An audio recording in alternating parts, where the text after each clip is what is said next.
Look what I got my hands on, Leica Q3 43.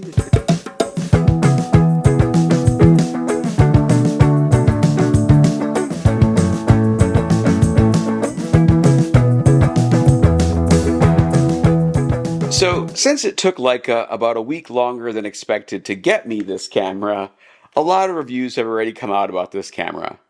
So I plan to just do this really rapid fire, kind of give my initial impressions, and then I'll make a whole bunch of, I think, more unique content after this video. First, how is the Q3 different than the Q3? They're basically the same camera, same buttons, same dials, same back screen that flips out, same battery, same single card slot. You know, no dual card slot, no internal memory. Really, the differences are, one, this has like a gray textured hand covering, a gray textured covering, which looks nicer in person than it does in pictures and on video, whereas the Q3 has a black one. And then the lens. The Q3 has a f1.7 Summilux lens that is an ASPH lens, whereas the Q3 has a 43mm, i.e. between 35mm and 50mm, f2 Summicron lens that is an Apo ASPH lens. What does Apo mean exactly? So, according to Zeiss, an achromat lens is a lens which corrects light so that two colors lie in the image plane together, 2 LCA zeros, and an aprochromat lens is a lens with correction such that 3 colors lie together in the image plane, 3 LCA zones. In other words, our eyes see red, blue, and green light. Most lenses get 2 of the 3 colors to converge at the same point in the lens to correct for chromatic aberration. So you get color fringing because one of the 3, typically green, doesn't converge at the same point. Red is the furthest down the line, blue is the closest down the line, and you can bring those together, but then you get that purple fringing. Because you have the red and the blue converging, but the green off, you see the purple because the green is missing from that exact point, right? I think that's how that works. Do your own research. I just Googled this. And then in an Apo lens, all 3 colors converge at that same point, so you don't get color fringing because there is no color off. They're all at the same point, so you effectively get white light. In practice, what this means is that you get sharper looking images that have more of a pop, sort of a 3D, almost medium format pop. And that is definitely true of the lens on the Leica Q3 But to me, what Apo really means on this lens is freaking stunning image quality. This thing is way better than the Q3 lens, honestly. Corner to corner sharpness, beautiful swirly bokeh that's also smooth. I mean, just like the best you can get with full frame, nearly medium format quality. Really incredible stuff. Practically speaking, I think the biggest difference between the Q3 and the Q43 is that the 43mm focal length, which of course is in between the 35mm and 50mm focal length, is just a much better, more flexible, more utilitarian, more everyday useful focal length. Whenever I was using the Q3, I always felt like I was fighting with it, because to me, the 28mm focal length is sort of a special situations focal length. It's for when you only have a really tight space, or you can only back up so far and you need to get a full body shot someplace, things like that. But for portraits and other like more everyday point and shoot type uses, I always thought it was too wide, and it just felt like I was fighting with the camera most of the time. For the kinds of things I wanted to shoot, 28mm was just too wide. This 43mm focal, on the other hand, seems just perfect. Would I rather have a 35 and get a little wideness, a little funk to it? Yes, but, this will do for sure. So, I understand that the Q3 is Leica's best-selling camera. I'm pretty sure the Q3 will outsell the Q3. It's just a better focal length for most people. The camera is a better camera for most people. I think because of the focal length, the Q3 has a closer macro focusing distance of 0.17 meters, whereas the Q3 has a minimum focusing distance of 0.27 meters. And then the 28mm in non-macro is 0.3 meters, whereas the 43 is 0.6 meters. So you can get a little closer with this, but you kind of need to because it's 28mm, And then, of course, the Q3 has different crop mode zooms. It has 43, obviously, 60, 75, 90, 120. and 150. Whereas the Q3 has 28, 35, 50, 75, 90, and that's it. The other difference is the lens hood. They have a shorter lens hood for the Q3 which I've already taken off because I put a filter on it. I'm sure you've already seen all the videos on YouTube talking about how with the shorter lens hood that made these exactly the same length with the hood on, it doesn't work with filters. So I've already taken it off and put the protective ring on it, and I'm using it this way. So that's in the box. Whereas, with this guy, it does work with filters with its lens hood on. I've got some other lens hoods coming in from Amazon, so I'm going to test that out as well. I note that this was the same problem as the 35mm, the new Apo 35mm Summicron for the M mount too. They had the same lens hood. It doesn't work well with filters for that lens. I also took off the lens hood and I'm rocking it just like this, just like the Q3 So there you go. Maybe this is a helpful comparison too. This is the size of an M11P with the 35 Summicron. This is the size of the Q3 which has autofocus, so the lens is quite a bit bigger, as you can see. What don't I like about this camera? I think Leica dropped the ball a little bit on this one. I think there are some things from the Q3 that Leica could have fixed on this and made this an even bigger advancement forward. That would have been so cool. Number one, no joystick. They should have put a joystick on here. Because it has no joystick and the tracking isn't great, you have to do this to change the focus point around, which I find just tedious and painful, Put on tracking here to show you. The tracking just doesn't work very well, as you can see. Joystick would be so much quicker. Number two, just one card slot. Put a second card slot. Put some internal memory in here. Are you kidding? You're doing it with the M11P. Why not do it here? They also could have put the new menu system and interface from the SL3 in here. They didn't do that. They kept the Q3 interface, which honestly is fine, but I'm just saying, they didn't take the opportunity to really advance forward this line. They just put a different lens on the front of the camera. Of course, this lens in the M-mount non-autofocus version of the Apo 35mm Summicron, which is probably Leica's best lens. So, this is like $8,000. This whole package is $7,000, just under $7,000. So, in some ways, it's a discount. Other things they could have done better, they could have put an ISO dial here. There's also the issue of the exposure preview being goofy, like the Q3 and SL3, the Panasonic cameras. So when you're underexposed and you have pressed the shutter, it lights up like that, which would be okay if you're shooting flash, but at night and you're trying for something fun and shadowy, it kind of messes you up. Similarly, if you overexpose and half press, it gets darker, which also throws me off. And then as you can see, if you're kind of in the middle here, it only is a little bit of a change. I think that's a little bit better than the Q3, but still not great. The Q3, kind of a similar thing here, but it really lights up on the Q3. This is how I remember the SL3 being also.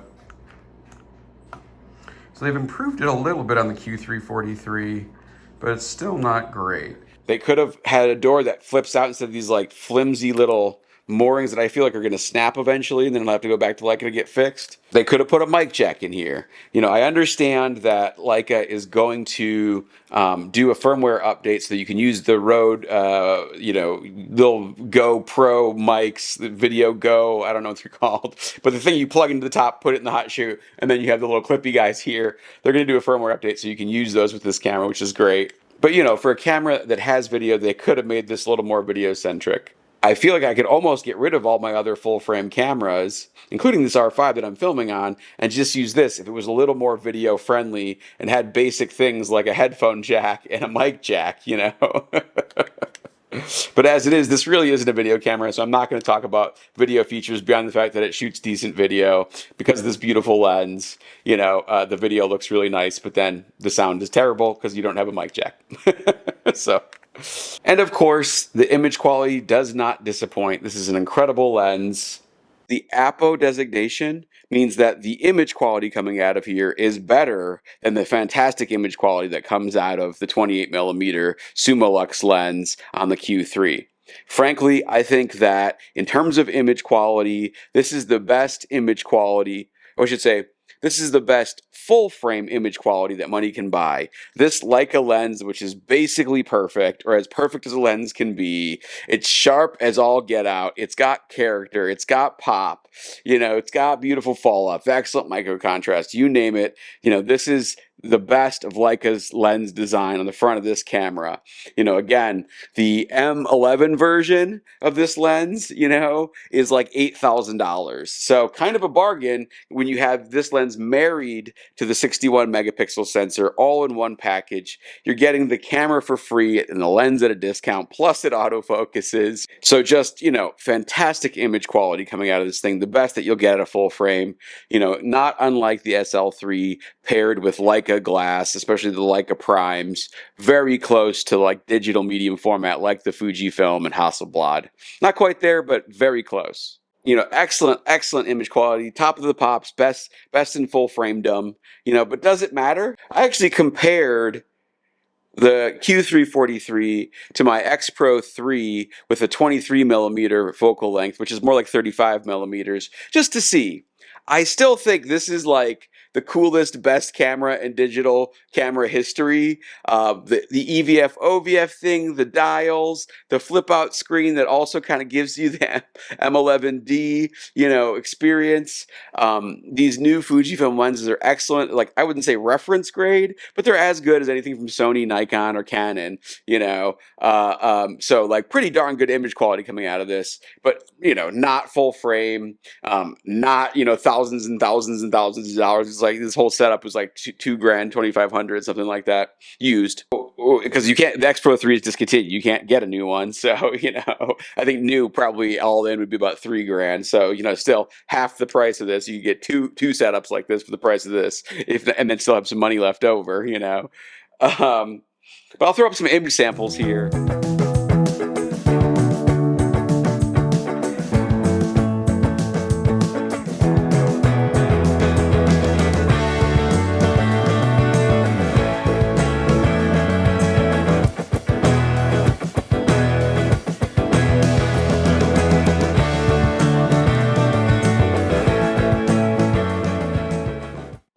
Yeah, clearly this has better image quality. The images are sharper, they're cleaner, the colors pop a little bit more.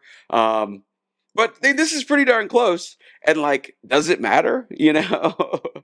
Would anyone except for the kinds of people that watch these videos care? Probably not, honestly.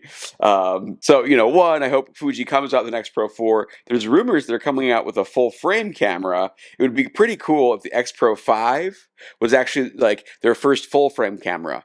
Just like the original X Pro 1 was Fuji's first APS-C interchangeable lens camera, it would be cool if they sort of restart the line with full frame, or heck, even medium format. Anyways, wishful thinking. We'll see on October 11th, the next Fuji Summit, what happens. In summary, I think that if you have the means and you want an everyday carry that's a little bit on the bigger side, you don't mind the size and weight of this guy, you can't do better than this camera in the full frame realm.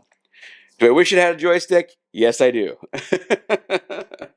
But beyond that, there really is nothing I would probably change about this camera. Eventually the screen should get better. It'd be nice to have a 9 point something EVF. It would be really nice to have the OVF, EVF feature like on the Fuji. But putting that aside, besides the omission of a joystick, and it is too bad. Like Leica could have taken this opportunity to fix some of the problems from the Q3.